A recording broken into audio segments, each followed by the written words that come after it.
Hai, hai hai. Udah lama juga nih, tunggu. Tidak, IG Live. Hai semuanya, gimana long weekend? So, today, hari ini aku akan ngobrolin tentang resesi ya bersama salah satu head of sebuah mutual fund, manajer aset ya, udah terpercaya, punya CFA certification, and oke banget secara reputasi juga jam kerja. Nah, aku undang langsung aja ya founder dari Mark Insight, Mas Mark Insight gimana? Oke, nggak ada.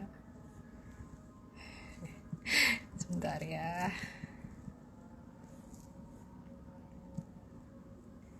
Halo, halo. Dimanakah dia gerangan? Oke, hai hai, wow, rame, sabar ya. Aku lagi menunggu masnya. Mark Insight.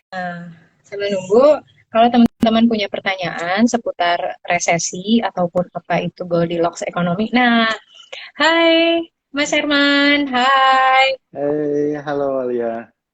Hai, Thank apa you. kabar? Sejujurnya aku udah lama banget nggak IG live, jadi Wah, deg-degan. baik-baik, thank you.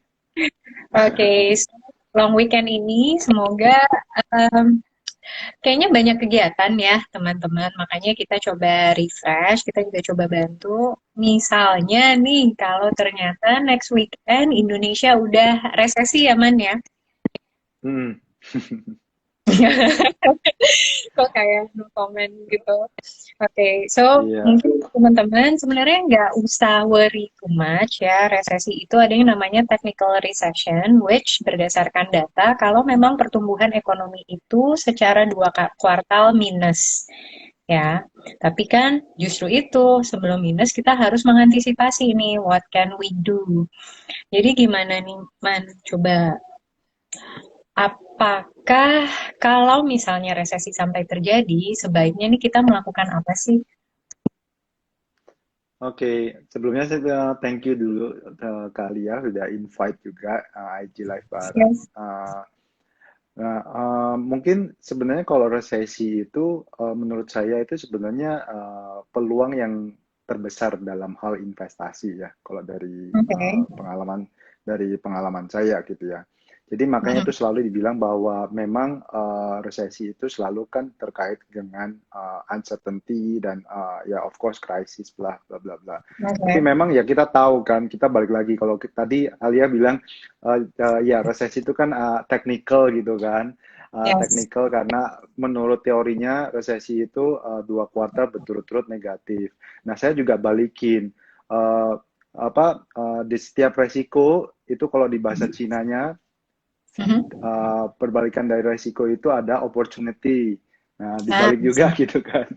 yes. Of Nah, course. setiap ada resiko itu selalu ada opportunity. Nah, tergantung lagi Mhm. bagaimana setiap orang itu bisa menanggapi hal itu. Nah, itu sebabnya ya menurut saya ujung-ujungnya that's why wawasan dan knowledge itu setiap orang sangat penting.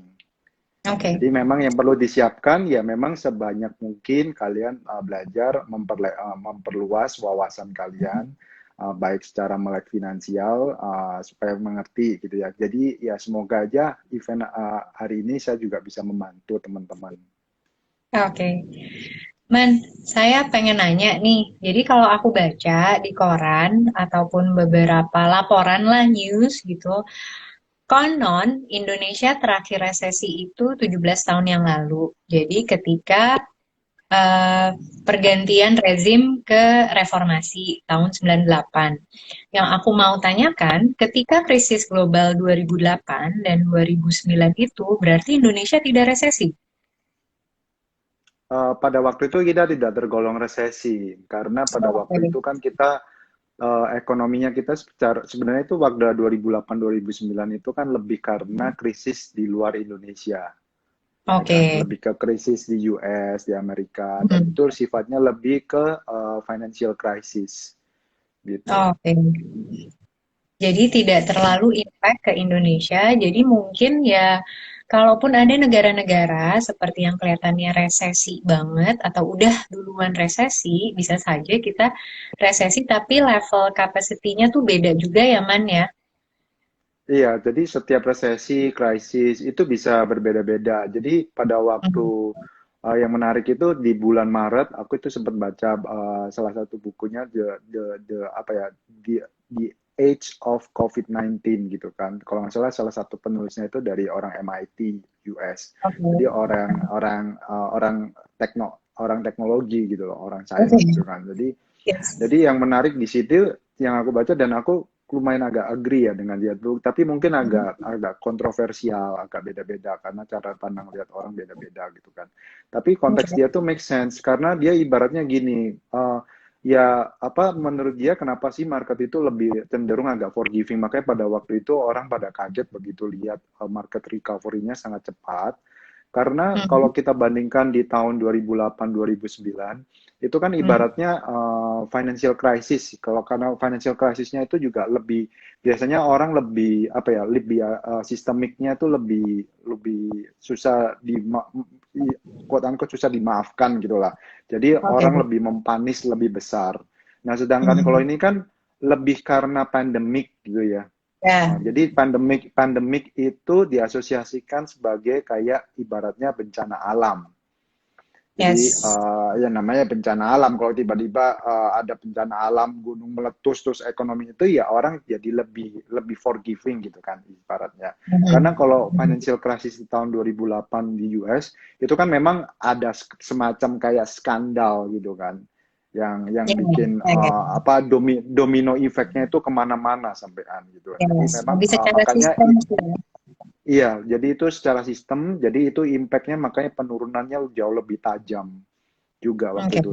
Itu pertama. Yang kedua juga sekarang itu juga kayaknya lebih koordinasinya lebih jalan ya dari semua global pengambil Oke. keputusan dari sisi pemerintahan gitu. Oke. Nah, kalau menurut kabar nih sebenarnya udah banyak proyeksi kalau Indonesia dipastikan memasuki resesi, walaupun kita masih menunggu data yang rilis tanggal 5 November nanti.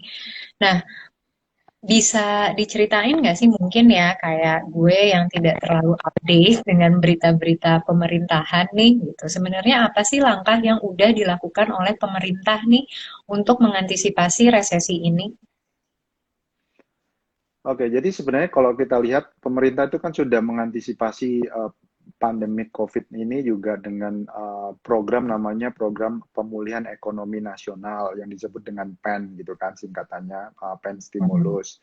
Nah itu kan nilainya hampir 1.000 triliun lah, ya Ya. sebesar inilah 800 sampai 900 sampai 1.000 triliun besar gitu kan. Terus memang apa realisasinya dan penyerapannya kan pada waktu itu memang Pak Presiden sempat marah karena kan memang mungkin karena secara administrasi kan kita memang cenderung agak birokrasinya agak mungkin Agak berat juga ya panjang. karena Ya. work from home.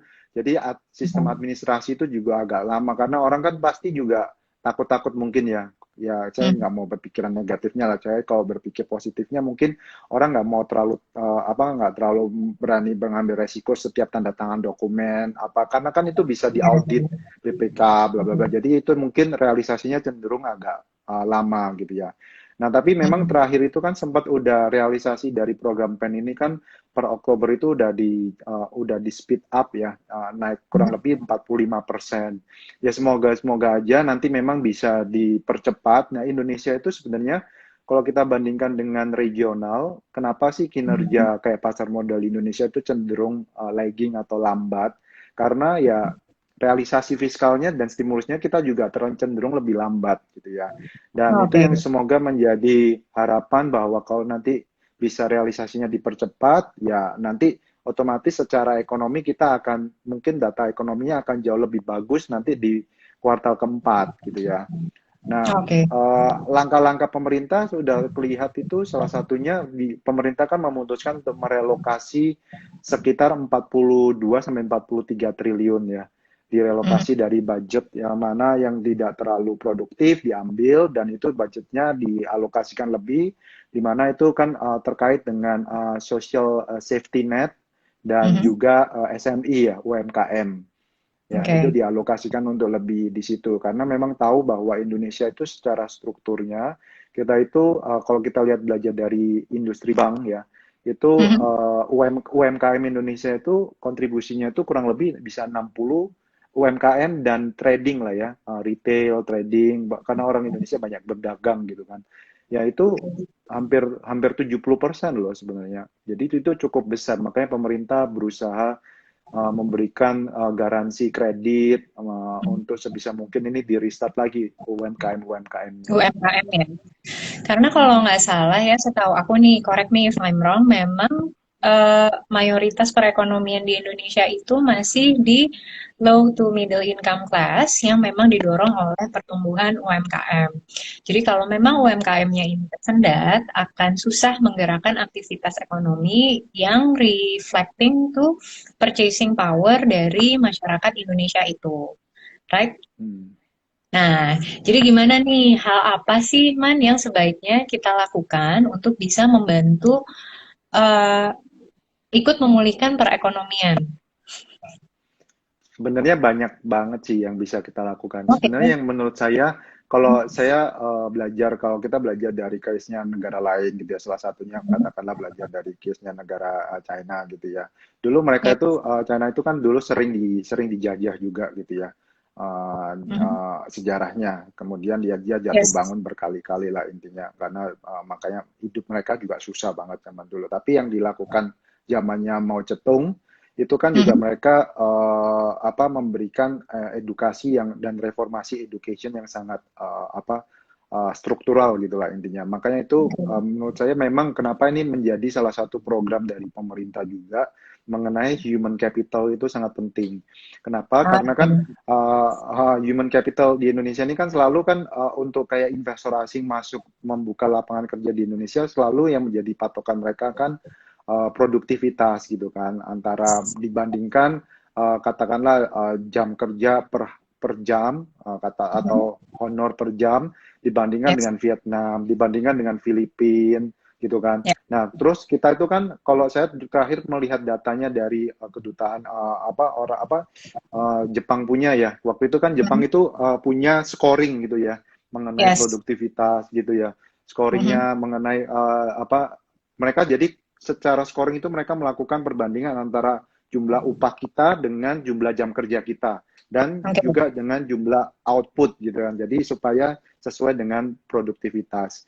Jadi Yes. contohnya cara mengukur produktivitas gimana sih? Mungkin kalau teman-teman supaya ngerti gambarannya kayak gini, saya kasih contoh.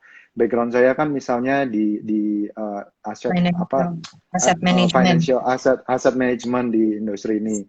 Nah, kalian bisa mengukur produktivitas perusahaan itu cukup dengan katakanlah gini, dana kelolaan perusahaan ini berapa? Katakanlah dana kelolaannya 10 triliun gitu kan. Tapi Mhm. ternyata perusahaan ini yang menjalankan hanya 5 orang.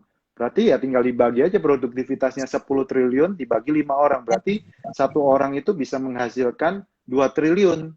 Nah, itu dibandingkan dengan katakanlah ada perusahaan yang mengelola dananya katakanlah 10 triliun, tapi Yes. tiba-tiba dia punya labornya berapa? Tiba-tiba dia Mhm. labornya 100 orang gitu kan. Loh, berarti ini 100 orang ini ngapain aja gitu kan. Orang kan pasti mikirnya gitu kan. Ya, jadi tinggal dihitung aja secara pro rate Dihitung kita aja ya. satu orang bisa menghasilkan ya Jadi. sebenarnya produktivitas seperti itu sih. Nah, jadi menjawab pertanyaan Alia ya menurut Mhm. saya selain edukasi menambah wawasan kita membantu ekonomi itu karena kalian kalau mempunyai wawasan edukasi yang baik kemudian kalian pasti bisa katakanlah gini kalian mengerti menggunakan sosial media, digital apps, platform gitu. Kemudian kalian bisa dagang kan. Kalian bisa Mhm. jualan makanan. Kemudian Yes. dari jualan makanan ya, atau jualan dagang apapun yang menarik kebutuhannya apa ya kalian kemudian nanti berkembang. Mungkin kalian hire satu orang gitu kan, Betul. pegawai satu Ya. orang. Nanti tiba-tiba lagi nambah lagi 2 orang. Ya seiring waktu seperti itu sih dari langkah-langkah kecil.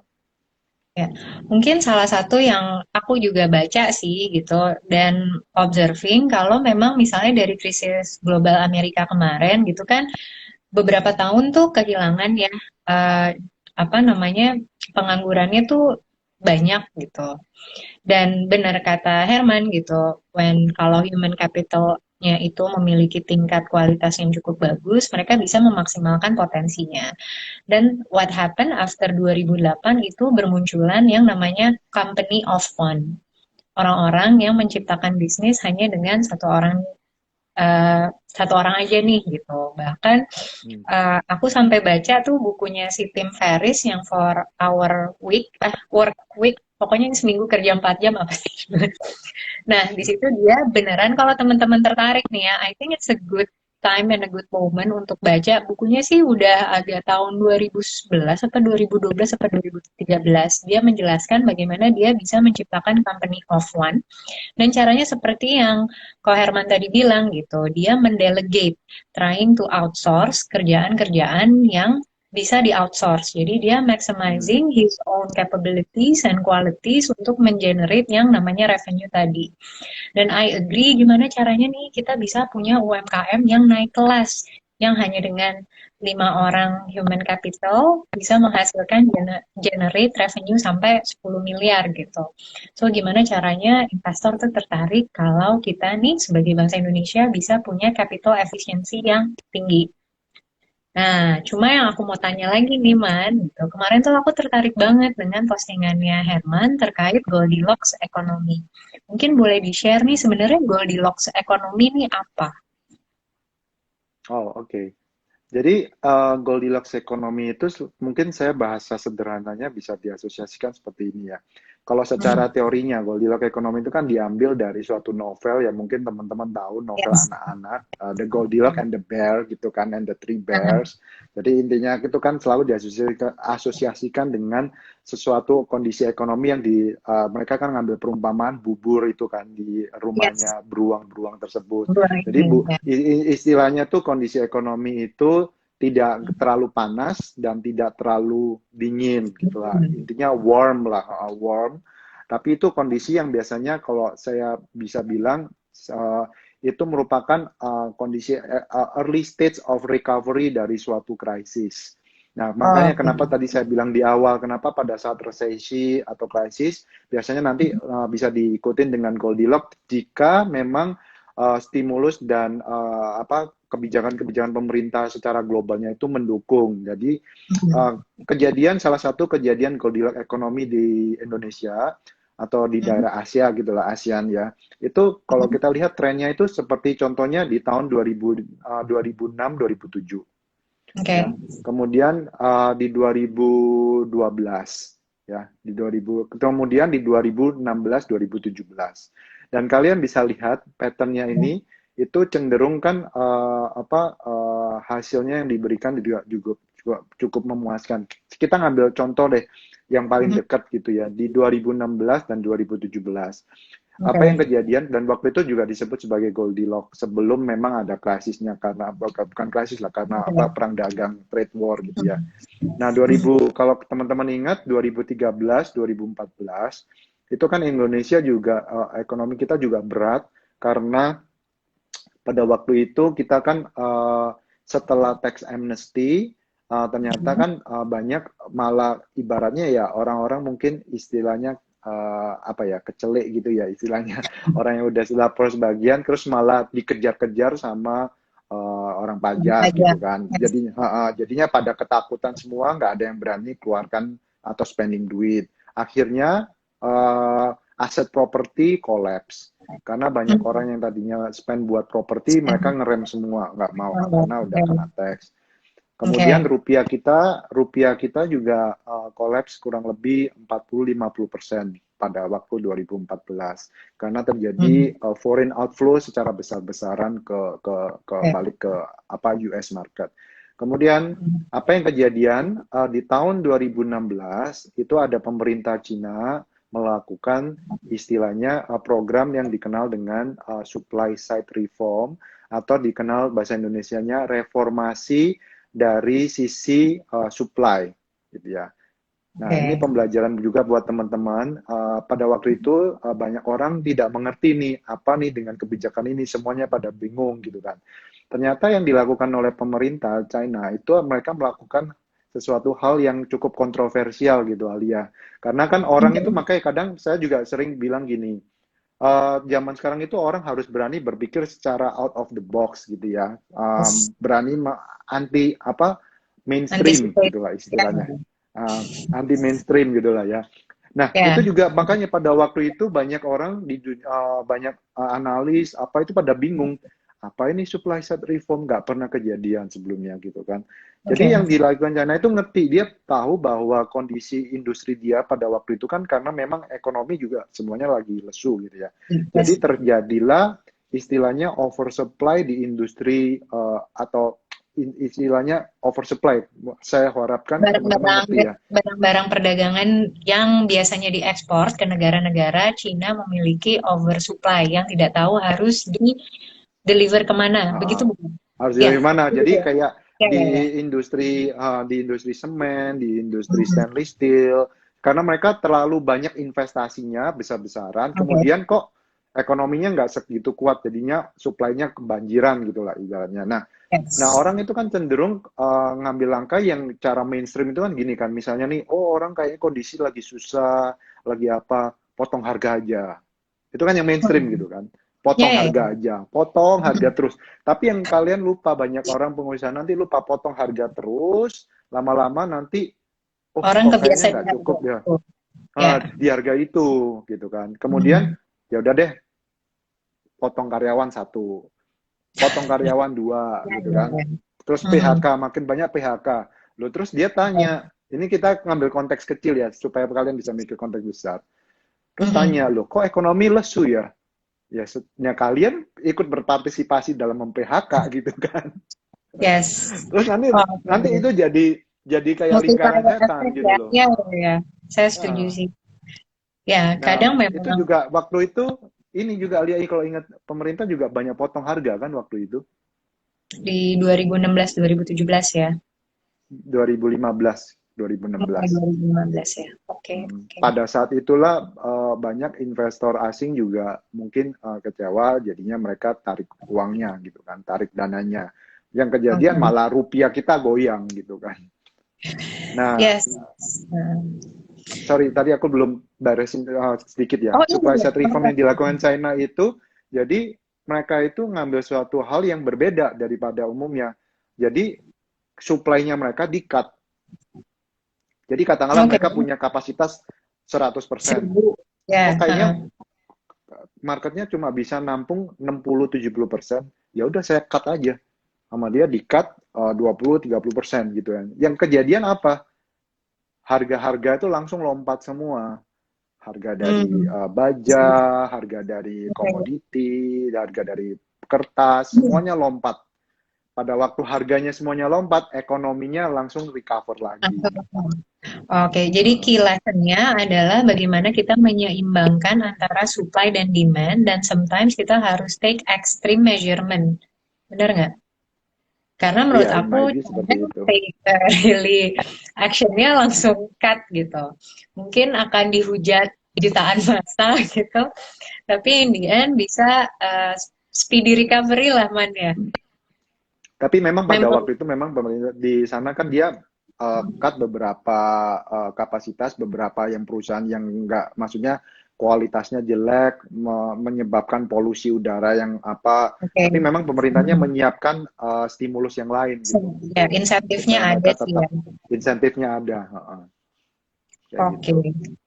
Nah, aku mau nanya sedikit tentang resesi nih. Banyak yang bilang kalau gelombang resesi itu bisa terjadi 10 sampai 12 tahun sekali. Sebenarnya kayak gitu nggak sih? Atau itu based on data atau memang kejadiannya seperti itu apa gimana? Soalnya kita udah mendengar kata resesi ini kan sebenarnya dari akhir 2018 dan menuju 2019 kan. Tapi nobody beneran akhirnya kejadian resesi karena pandemi. Jadi sebenarnya siklus resesi itu beneran ada atau gimana, Man? Oh, jadi gini, kalau kita ngomong siklus, saya sih Mhm. memang percaya bahwa ekonomi itu selalu semua ada siklus.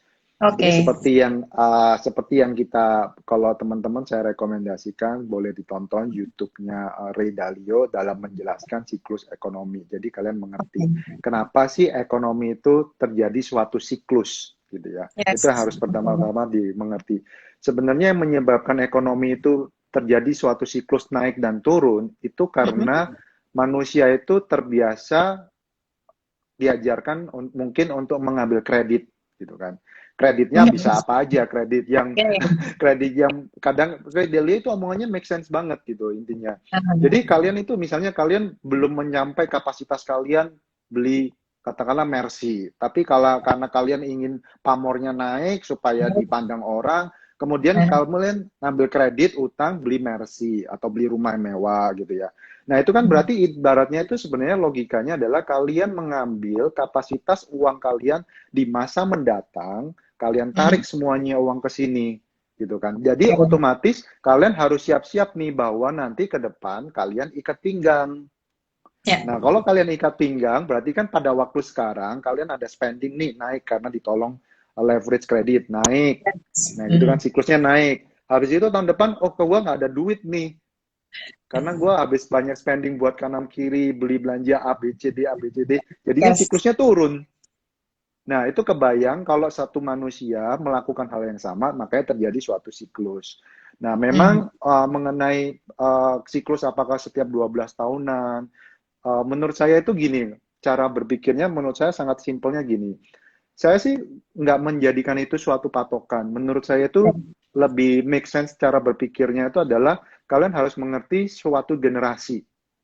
Pada Oke. saat baby boomers itu kan memang mereka mindsetnya pada saat itu mindset baby boomers itu orang yang tahun 50-an lah ya, lahir orang tua kita lah ya, itu disebut baby boomers. Mereka kan mindsetnya memang ya properti, properti, dan properti gitu kan. Yes. Jadi Yes. dan karena memang jadi kalian memang harus mengerti setiap generasi itu kebutuhannya apa, yang mereka cari itu apa. Karena setiap generasi itu yang menentukan siklus besarnya ekonomi juga, gitu kan. Sama Jadi ya. pada saat memang karena kayak sekarang ini, contoh sekarang ini, baby boomers memang masih tetap secara statistiknya ya baby boomers itu orang tua kita itu terakhir yang saya baca masih tetap menguasai kurang lebih 70 sampai 80% dari total keuangan. Oke. Seluruh Millennials dunia. ya, millennials itu memang jumlahnya kita jauh lebih banyak gitu ya. Karena kan baby boomers sudah banyak yang tua, tapi millennials itu memang kurang lebih kayaknya kontribusinya kurang lebih 10 sampai 15 atau 20%-an Masih secara kalah lah ya. ekonomi gitu ya. Yes. Masih kalah jauh lah dibandingkan baby boomers gitu kan. Tapi memang millennials ini kan mereka yang growth-nya kan pertumbuhannya yang paling kencang gitu kan. Jadi Yes. semua mata-mata investor atau pebisnis dunia pasti dia Mhm. melihatnya kebutuhan ke orang anak-anak millennials. Sudah nggak lihat lagi tuh ke baby boomers. Jadi Boomers. udah mulai Oke. ditinggalkan. Jadi kalau teman-teman mau berbisnis apa, ya memang harus melihatnya baby millennials itu sekarang itu sukanya apa. Jadi saya sempat ikutan salah satu event gitu ya, salah satu chairman dari Sea Limited ya. Kalau tahu Sea Limited itu kan salah satu perusahaan yang listed di US yang punya Shopee. Ya. Nah, Shopee online gitu ya, teman-teman yang biasa ibu-ibu kalau belanja di Shopee gitu ya. Nah, itu memberikan cara pandang yang baik banget. Jadi kalau kalian mau investasi apa, kalian tanya saja sama anak-anak milenial ini. Cara mikirnya simple gitu. Kalian tanya ke anak-anak millennials, kalau kamu saya kasih duit katakanlah 10 juta, kamu mau spending duit itu kemana? Oke. Nanti mereka ngomong, ada anak millennials yang mungkin sukanya gaming, makanya Ya. gamingnya si Limited kan terbang gitu kan. Dari Yes. perusahaannya si Limited itu kan punya game namanya Garena, makanya akhirnya terbang gitu kan. Kemudian mereka suka belanja apa, mereka suka spend ke hobi. Ya kayak kalau ke teman-teman lihat beberapa industri yang sifatnya hobi itu juga doing pretty well loh. Salah satunya yang saya lagi belajarin itu hobi terkait dengan pet, Pet. hewan peliharaan. Oh, hewan Pernah peliharaan. lihat Oke. sempat posting. Iya, Nah, iya, ini iya. menjadi hobi yang menjadi tren yang baru loh sekarang. Karena Oke. kan saya kasih contoh ke teman-teman gini Alia, Iya, ini iya. dulu ya, sorry kalau agak Oke. panjang. Kenapa sekarang ini cara pikirnya gini?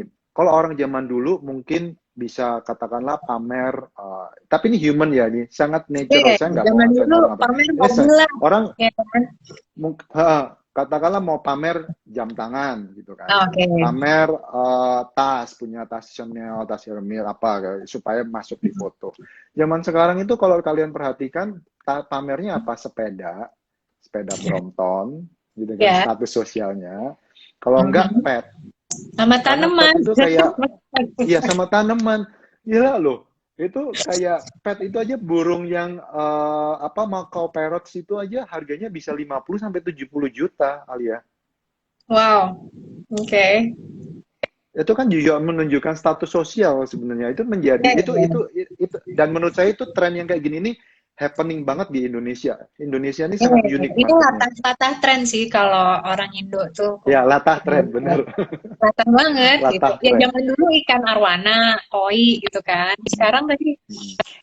burung burung apalah itu gitu. Bahkan ikan-ikan Hmm. cupang aja yang sebenarnya cuma harganya mungkin dulu cuma 50 ribuan, sekarang tuh bisa sampai ada lelangnya loh. Kemarin tuh teman saya sampai Iya, bilang, iya. gue sekarang hobi banget ikut lelang cupang. Saya sampai kayak, oh oke oke, oh ternyata ada ya gitu. Hmm. Iya, Dan aku sebenarnya ya fenomena-fenomena kayak gitu tuh kalian harus lebih lebih apa sensitif ya untuk ibaratnya tahu. sensitif Ya, melakukan observasi itu karena setiap yang kalian lakukan itu, setiap yang kalian observe itu bisa menjadi suatu peluang. Peluangnya yes, bisa macam-macam. Either kalian mau business dagang bisnis opportunity ya. sendiri Nah, ya ya. atau kalian investasi Ya, gitu. ya. Bahkan temenku ada deh yang cuan, kayaknya 5 tahun lalu beli Brompton masih 10 juta, sekarang dia jual 40 juta. And you will never know gitu sih. Kayak Ya, investment ya. tuh gak cuma stock, gold, or anything. Many things could be, tapi ya nobody knows juga gitu kan ya, Man. Yes. Ya intinya memang ya memang hobi lah beda sih yang hobi ya kalian bisa hobi game, bisa hobi apa aja, Lego, itu nanti suatu ada komunitas. Intinya sekarang ini kalau saya Ya, ya. perhatikan Mhm. bentuknya itu adalah komunitas ekonomi. Oh, oke. Ya, ya, that's make sense sih. Dan itu mungkin ya salah satunya kenapa dulu sih, kayaknya waktu kuliah kali ya, dosennya tuh selalu bilang gitu, the ekonomi itu ada di tangan yang muda. Cuma dulu kayak mikir apa sih yang muda bentukannya gini, ada yang tidur di kelas gitu kan, ada yang kayak pinjem PR lo, apa midterm juga nggak belajar kayak gini nih, masa iya sih ekonomi ada di tangan pemuda? Ternyata the way we see it-nya tuh sangat beda ya sekarang gitu. Point of view-nya adalah how much we are willing to spend, how much we are willing to consume sama behavior dari yang diciptain sama generasi muda tersebut. I don't Hmm. think gue gue berapa ya kuliah tuh kayak 15 tahun yang lalu kali ya. 15 tahun yang lalu gitu mana ada tuh kopi susu masih kopi sachet paling Iya, kalau mau dan benar. nggak ada itu ngopi-ngopi kagak nggak doyan juga gitu tapi Hmm. ya sejak kopi kenangan itu bikin itu jadi hype kayak ya udah tren kopi susu tuh lah ada gitu so the youngster create the trend ya gitu. Hmm. Sekarang ini terakhir itu kan aku sempat IG live sama Pak Amra owner dari HMNS yang Parvium. Ya, Itu yang satu hal parfum juga aku kan? belajar. Ya, ya. Itu juga menarik ya kan. Mhm. Padahal dia juga new player masuk ke Mhm. parfum Mhm. baru baru 1 tahun umurnya Tahu. perusahaannya benar-benar baru 1 tahun. Jadi dia udah jualan itu banyak banget gitu ya omsetnya dia. Jadi waktu itu banyak sesi banyak orang bertanya gitu kan. Jadi memang intinya bottom line-nya adalah dia belajar banyak nih Pak Mhm. Amron ini ya. Mas Amron ini belajar banyak gitu orangnya. Orangnya orang engineer, tapi dia tahu bahwa dia juga suka baca buku. Bahwa untuk menggait, merangkul orang-orang yang early adapters. Early Nah, adapters itu anak-anak muda, generation millennial atau Z atau Z gitu ya. Itu mereka itu orangnya suka eksperimen dan orangnya suka kayak istilahnya dari open itu kali mungkin ya. open dan kalian bagaimana bisa mengconnect dengan mereka. Makanya itu Benar. kalau kalian perhatikan zaman sekarang itu Mhm. ibaratnya gini, IQ itu sudah udah lewat lah masanya IQ. Yang penting itu lebih kalian EQ kan, EQ-nya Mhm. kalian. Bagaimana kalian itu bisa melakukan engagement atau mengkonek kalian dengan orang-orang ini, dengan masyarakat pada umumnya. Oke. Jadi how to create story, how to create hype itu bikin orang itu menarik karena sifat dasar manusia, sorry to say, itu keponya tinggi. Iya, iya, iya, iya, Memang iya. orang-orang kepo gitu, mau tahu tentang something yang exciting gitu intinya. Mhm, mhm. Nah, boleh tanya nggak nih, dari si Goldilocks ekonomi ini, sebenarnya apa sih yang bisa kita manfaatkan nih, Man? Oh, oke. Jadi kalau di tiap Goldilocks itu jadi gini, kalian kayak tadi saya share, kalian perhatikan ya, di Goldilocks ekonomi itu kan saya tadi asosiasikan dengan early stage of economy recovery. Makanya dibilang Goldilocks Mhm. ekonomi itu adalah di tahun 2021 dan 2022. Oke. Jadi kalian harus sudah mulai mempersiapkan mengalokasikan dana sekian katakanlah. Nah, berapa besar dana yang kalian harus alokasikan? Again, setiap orang konteksnya berbeda-beda. Saya tahu mungkin ada orang yang lagi suffer, kena pangkas, atau mungkin Mhm. penurunan income-nya. Ya kalian memang harus lebih bijak gitu ya, bagaimana secara memprioritaskan cash flow kalian lah. Tapi message saya adalah kalian harus mengalokasikan dana secepat mungkin untuk ke investasi. Investasinya itu bisa bermacam-macam. Di era Goldilocks, itu Mhm. pasar modal itu bisa barengan geraknya aset kelasnya. Aset kelas antara pasar modal di saham dan juga di obligasi. Dan memang, Tunggu, tunggu, Man, Man. Mungkin buat ya, para yang sorry. pemula, boleh bantu jelasin nggak ada berapa aset kelas? Oke. Aset kelas itu sekarang mungkin, kalau dulu itu aset kelas setahu saya ada 5 ya. Tapi sekarang mungkin Mhm. udah mulai beredar banyak, berkembang banyak karena ada Oke. kripto gitu kan. Nah, Mhm. cuma mungkin itu aset kelas yang cukup complicated lah dijelasinnya. Aset kelas itu pertama ya pasti cash. Cash ini diasosiasikan ya bagaimana kalian naruhkan deposito. Udah Oke. gampang gitu ya. Yang paling tapi ya kalian harus tahu deposito sekarang itu semakin lama semakin turun, nggak ada artinya gitu kan. Makanya peranan retail di pasar modal semakin lama semakin besar sekarang ini.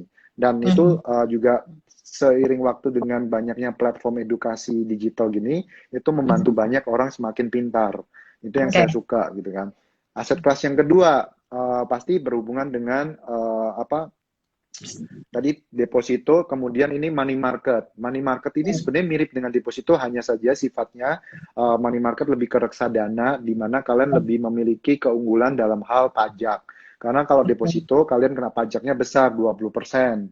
Ya kan, kalau di money market ini kan kalian pakai reksadana, pajaknya jauh lebih rendah gitu kan.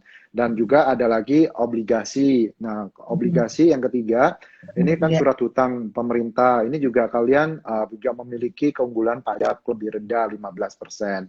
Nah, hal-hal Oke. kayak wawasan ini penting kalian supaya Yes. ngerti. Oh, ternyata kalau saya invest di sini saya rugi loh, dapatnya dipotong pajak 20% lebih rendah gitu ya. Mhm. Kemudian yang keempat ya katakanlah aset kelas yang properti fisik. Nah, Oke. ini yang biasanya orang punya paling banyak dan baby boomers dan orang-orang tua kita itu sukanya properti. Tapi kenapa anak-anak milenial sekarang itu kurang begitu suka? Karena properti ini udah banyak banget supply-nya dan harga sewanya itu sangat murah. Ya. Iya, dan mahal, makan banyak cash flow. Jadi anak-anak muda ini kalau saya perhatikan mereka itu sudah memprioritaskan gini, ngapain saya buang uang besar langsung di depan, habis itu Mhm. saya langsung nggak bisa Stop. ngapa-ngapain gitu Ya. kan, Mhm. stuck gitu ya, Setuju. nggak mau dia Mhm. anak milenial itu. Jadi mendingan saya kalau mau cari ini ya cara saya sewa aja murah, tapi saya Mhm. nanti bisa nikmatin. Mereka looking for experience lah intinya. Ya. Kemudian ya itu properti ya salah satu. Properti yang Yang pertama, kelima ya saham. kelima ya saham. Nah, Mhm. sebenarnya ada lagi, ada banyak lagi sebenarnya, kayak contohnya cryptocurrency kan, 6. Kemudian ada juga, sorry, jadi tadi bukan 5 ya sebenarnya, ada 6 ya, karena ada saham, ada emas yang Mhm. konvensional. Emas Ya. itu juga salah satu aset kelas. Jadi yang non konvensional adalah cryptocurrency dan mungkin market kayak komoditi, futures, bla bla bla gitulah. Oke. Nah, tadi gimana pemanfaatan aset kelas dalam Goldilocks ekonomi? Oke. Nah, kalau Goldilocks ekonomi itu kan selalu diasosiasikan gini, inflasinya mengalami kenaikan, ya kan, ngalamin kenaikan karena kan tadinya kan nggak ada inflasi, karena inflasi itu kan hasil akibat dari suatu ekonomi gitu kan. Kalau ekonominya lesu ya pasti deflasi gitu ya. Oke. Kemudian inflasi ini bukan berarti inflasi yang berlebihan ya, inflasi, tapi inflasi yang sehat di dalam Goldilocks. Dan dalam arti Goldilocks itu masih di bawah rata-rata long term-nya. Jadi inflasinya masih tergolong manageable. Jadi Oke. makanya kenapa aset kelas, jadi kan gini ya, supaya teman-teman ngerti, inflasi itu adalah teman baiknya pasar saham. Ya, kalau ada inflasi, sahamnya berarti oke. Nah, sedangkan kalau deflasi itu adalah teman baiknya obligasi. Kenapa? Kalau deflasi itu selalu pemerintah itu cenderung akan memangkas suku bunga terus, gitu kan? Makanya aset kelas obligasi itu jauh lebih bagus performanya dibandingkan Karena. saham karena terjadi. Jadi itu kalian sudah supaya ngerti ya. Jadi kalau Oke. memang kalian melihat bahwa ini kan di global itu kan sudah pangkas terus nih suku bunga terus. Nah, sekarang tinggal kalau kita ngukur lagi kira-kira upside atau potensi kenaikannya obligasi itu seberapa banyak lagi sih gitu kan. Nah, itu memang mungkin sudah nggak sefantastis yang dulu karena obligasi marketnya sudah naik 100%-an kalau in the Oke. past, ya kan, in the past 3 years mungkin udah naik 100% mungkin, ya kan, aset ini karena kan deflasi terus. Oke. Sedangkan pasar saham stuck, nggak kemana-mana, bahkan udah turun gitu kan. Nah, Turun. pasar modal saham, ekuitas saham gitu kan. Nah, jadi secara upside itu sebenarnya kalau dipikir, saya bukan bilang berarti obligasi nggak ada upside. Obligasi tetap akan ada upside karena saya tadi bilang selama inflasinya itu manageable, masih tergolong katakanlah range-nya 3-4%, di Indonesia itu cenderung akan lebih baik dibandingkan luar karena spread kita itu jauh lebih tinggi dibandingkan di US, jadi di negara maju lainnya. Jadi kalian kalau sebagai investor, kalian kan pasti melihat yield mana atau imbal hasil mana yang lebih baik. Katakanlah kalau di luar negeri yieldnya tinggal 1%, kemudian growth-nya mereka sudah plateauing. Ya mereka mau nggak mau kan cari ke negara-negara berkembang. Nah, Ya. yield di Indonesia kan sekarang ini kan masih kurang lebih 6,7 atau Oke. 6,8 gitu ya. Jadi kan spreadnya kita itu Masih 600 basis jauh point tinggi ya. loh. Ya. Tinggi sekali ya spreadnya gitu. Jadi mereka dan penurunan 1% itu di harga obligasi itu naiknya lumayan tinggi, berasa gitu lah istilahnya, dibandingkan deposito gitu ya. Nah, jadi upside-nya itu pasti masih ada di pasar obligasi. Nah, cuma saja memang sekarang ini kan kalau kita lihat kan harga-harga komoditas sih memang sudah pada naik gitu kan. Dan itu merupakan salah satu driver dari potensi kenaikan inflasi karena inflasi dimulai dari komoditas atau dimulai dari makanan, pangan gitu kan. Oke. Kayak teman-teman bisa lihat sekarang itu harga harga minyak sawit itu udah naik berapa banyak, kemudian harga jagung itu naik berapa banyak, kemudian harga apalah gandum, harga soybean gitu ya. Kalian bisa lihat lah. Zaman sekarang kalian semua tinggal Google, intinya gitu ya. Nggak ada Oke. alasan pokoknya gitu. Semua tinggal Menarik tanya Mister Google. karena kamu mention terkait sektor komoditis. Ini kira-kira akan bangkit nggak ya sektor komoditis setelah kayak resesi 2008-2009 kemarin kan juga boom tuh ada boom di sektor komoditis. Apakah ini akan mengulang kembali nih kejayaan era komoditis atau ini seasonal gara-gara di-trigger dengan berita Tesla yang membutuhkan nikel dan teman-temannya nih? Nah, Nah, memang kalau menurut saya ya sekarang itu trennya agak berbeda kalau dibandingkan dengan tahun 2008 gitu ya. Kenapa? Karena pada waktu itu kan lebih didorong oleh uh, pertumbuhan China yang double digit Oke. ya. Tapi memang secara mayoritas permintaan komoditi itu memang masih didominasi oleh China memang. Oke. China itu memang, apalagi China kan memang secara pandemi COVID ini dia yang pertumbuhan recovery ekonominya yang lebih cepat Paling dibandingkan cepat. negara lain. Paling cepat sudah, bahkan rata-rata mereka itu sudah mungkin 90% sudah levelnya pre-COVID Oh, oke. rata-ratanya gitu ya. Oh, cepet banget ya? Secepat itu gitu ya. Kalau Iya, iya, iya. Indonesia dan negara berkembang lainnya kan mungkin kita itu mungkin baru 50%, 60% pre-COVID gitu ya. Nah, memang komoditasnya itu mungkin pasti berbeda dibandingkan kalau kayak tahun 2008. Karena pada waktu itu kan memang semua orang ekonomi China kan melakukan pertumbuhan yang gila-gilaan, investasi besar-besaran. Nah, kalau Yes. sekarang itu mungkin komoditinya itu tidak akan se-boom kayak 2008, tapi mungkin selektif. Oh, Karena jadi selektifnya ini tertentu nih ya, komoditi tertentu, ya tidak tertentu. berbarengan ya. Tertentu. Oke. Cuma memang kan kalau kondisi sekarang ini yang menarik juga kalau kita perhatiin kan banyak orang karena sudah ibaratnya kapok lah ya atau udah jerah lah karena karena banyak orang itu dulu kan banyak yang crash lah kena komoditi waktu tahun 2009 2009 sampai ke 2014 ya kan. Jadi orang-orang itu pada udah nggak mau invest lagi intinya, udah capek lah di main Di komoditi gitu ya. komoditi. Oke. Jadi dari situ ya ibaratnya saya cuma kasih kalian bayangan saja, kalian coba pikir sendiri. Oke. Karena saya juga ada beberapa Boleh disclaimer kok. gitu. Jadi Ya, saya ya, cuma ya. dan General kalian knowledge coba aja. berpikirnya general knowledge ya. Kalian pikir Hmm. bahwa kalau misalnya banyak orang tidak banyak yang mau berinvestasi di sektor ini karena sektor ini kan dianggap dulunya banyak merugikan orang lah intinya gitu kan, dan sangat volatile gitu, kapok Yes. gitu kan. Nah Yes. kemudian sekarang mau nggak mau orang udah fokusnya ke teknologi gitu kan. Kemudian Hmm. sudah fokus ke teknologi, ya teknologi ini nanti ada memakan tetap namanya teknologi, namanya orang tetap konsumtif ya. Itu kan pasti tetap masih membutuhkan suatu komoditas, Yes. ya kan? Nah, ini tinggal kalian lihat nanti komoditas mana yang supply dan demand-nya itu yang lebih ibaratnya selama memang tidak ada supply yang berkembang, demand-nya kemudian terus naik, ya harga ujung-ujungnya itu sangat simpel, supply dan demand. Kalau Agree. supply-nya tidak berkembang, demand-nya naik, ya harga pasti naik. Seperti Yes. itu. Oke. Cara lihat komoditas sangat simpel. Jadi kalau misalnya, makanya kenapa sekarang ini, nah kenapa Indonesia itu mau memaksakan diri memasuk ke downstreaming. Nah ini Mhm. supaya juga saya share ke teman-teman supaya ngerti. Karena Mhm. Indonesia ini kita itu negaranya disebut dollarized economy. Karena kita Jangan semua yang lepas. kita konsum disebut dollarized, Alia. Karena yang kita konsum kayak gini nih, Alia, kita konsum nih handphone. Ini Oke. mana ada yang dibikin di Indonesia? Nggak satu Ini pun yang ya. dibikin di Indonesia. Dia yang dibikin di Indonesia mungkin ini casing bisa Boxnya, dibikin di box. Indonesia.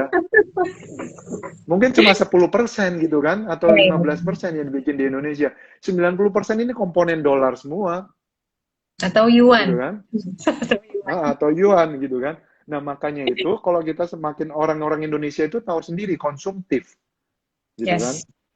Makanya sekarang itu dengan era adanya pandemik ini yang baik adalah orang Indonesia diajar supaya mengurangi jatah konsumsinya, kemudian Mhm. dipakai untuk invest.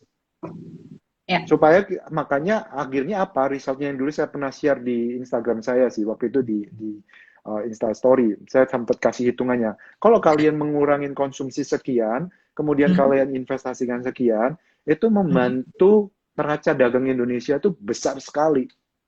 Ya.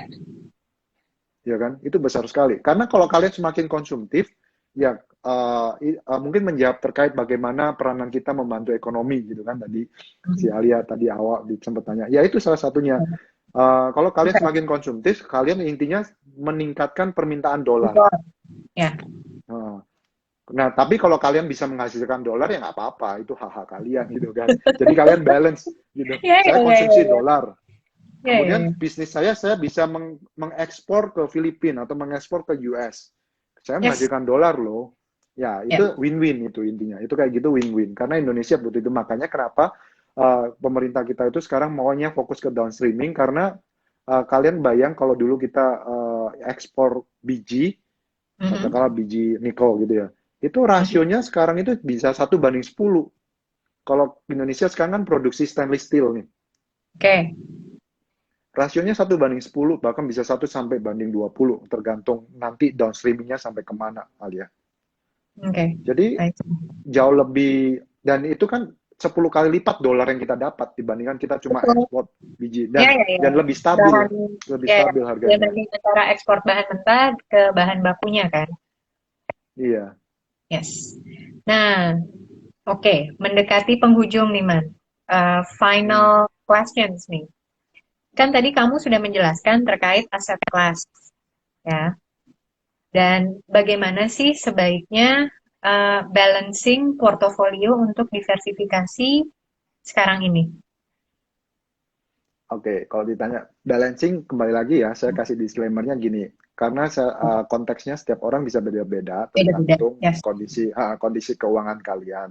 Tapi kalau Mhm. saya asumsikan lah, katakanlah karena panjang nanti, asumsi kalian Yes, kondisi keuangannya baik-baik, kalian ya. punya cash flow yang berlebih, Mhm. menurut saya idealnya itu ya zaman sekarang, kalian itu taruh deposito itu seminim mungkin aja. Oke. Kalian nggak menghasilkan apa-apa deposito, gitu kan. Jadi setiap ada katakanlah tadi Alia bilang resesi, ya itu merupakan suatu theoretical, technical yang memang menurut saya sudah given lah ya. Dan memang kita sudah tahu semua kalian harus memahami juga bahwa investor itu sophisticated orangnya dan sangat tidak Berkembang ya. melihat dan melihatnya tuh selalu cenderung melihatnya adalah 6 bulan sampai 12 bulan ke depan. Jadi Oke. memang angka resesi yang di ini ya biasanya tergantung ya. Ini karena kadang orang mengkait-kaitkan kali ya. Karena di market US ini kan lagi turun karena Iya, iya, stimulus iya. nggak ada gitu kan. Tapi Mhm. nanti Indonesia katakanlah market kita ada koreksi. Terus orang itu mengkaitkan nanti, oh ini koreksi karena resesi nih. Padahal kalau dalam menurut saya bukan loh. Ya, ya, Koreksi ya. itu orang sudah tahu semua resesi gitu ya. Jadi koreksinya ini cuma karena US misalnya orang latah gitu Ya ya lagi intinya. sentimen Pada aja takut. gitu. Ya, ya, ya, Iya, ya. karena sentimen gitu. Tapi gunakan, manfaatkan itu untuk kalian Sebagai yang belum ikutan opportunity. dalam berinvestasi ya. Ya, Hmm. kalian alokasiin uang lebih. Kalian pilih, kalian harus tahu profil kalian seperti apa. Apakah Oke. kalian memang beneran agresif? Kalau kalian agresif, put more Hmm. money into saham. Kalau kalian sedang-sedang, kalian mau belajar tengah-tengah, ya kalian bisa mix, split gitu ya, antara obligasi, saham, Hmm. atau kalau enggak reksadana. Kalau kalian belum benar-benar menguasai saham gitu ya. Oke. Mungkin aku tambahin aja kali ya. Aku juga lagi baca-baca tuh si Ray Dalio itu terkait all weather portfolio. Hmm. Nah, tadi kan dibilang mini deposito nih minim-minim aja. Sedangkan di all weather portfolio itu, kalau kalau nggak salah nih ya, Man ya, kita tetap harus punya yang namanya fixed income, ya kan? Hmm. Dan kalau aku nih, aku ya, salah satu yang ada di fixed income portofolioku udah 2,5 tahunan ini adalah peer-to-peer lending yang besok Hmm. akan dibahas sama Herman dan Feli ya di IG live-nya Herman sama Feli. Kenapa aku suka banget peer-to-peer lending ya besok itu dijelasin. Cuma yang aku mau tanya nih ke Herman, in my opinion, aku tuh ngelihat sekarang yang namanya emas itu mahal banget. Dan ternyata dalam satu research antara korelasi kenaikan harga emas dengan korelasi Dow Jones Index, karena nggak ada research IHSG, the good moment investment emas itu dalam kurun waktu 15 tahun. Ya. Jadi kalau teman-teman mungkin punya time horizon di antara 10 sampai 15 tahun, salah satunya kalau mama ya dana pendidikan, I think emas bisa jadi jawabannya. Cuma gue nggak tahu nih, karena harga emas sekarang nih lagi all time high. Nah, ya kan. Cuma begitu dilihat secara uh, Dow Jones Index itu paling bagus time horizonnya adalah 30 tahun. Jadi I think this is a very good moment juga ya untuk membeli saham ya. Cuma sayangnya memang di Indonesia ini belum ada saham-saham tech.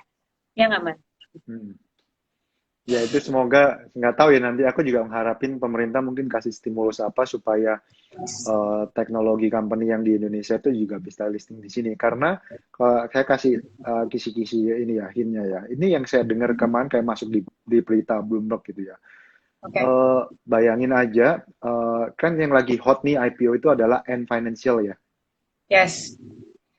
Nah punyanya Alibaba Mhm. itu dia punya valuasi itu mungkin 300-an miliar dolar. Bitnya Aha. bitnya itu hampir 3 triliun dolar. 10 kali lipat. Nah, Wow. iya, ya kan, gila kan. Nah, terus maksud aku itu kan kalau itu perusahaan China, China nggak apa-apa gitu. Ya, Nah, ya, kalau ya, ya. kalau bayang yang saya khawatirkan ada misalnya nih kayak Tokopedia, kemudian Bukalapak, ada di Indonesia, kemudian nanti listing di luar. ya duitnya Hmm. kan keluar semua, nggak ada di Indonesia lagi. Ya, ya, ya, ya, ya.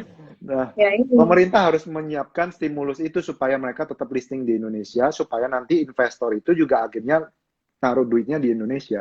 Indonesia. Ya, ya, ya. Jadi absorbnya di lokal ya, bukan di Hmm, negara lain listingnya. iya, diharapkan sih seperti itu. Oke. Nah, nih kata terakhir, Man. Ada nggak pesan-pesan nih menyambut kuartal 4 2020? Nah, ini susah sebenarnya. Tuh susah. Kenapa?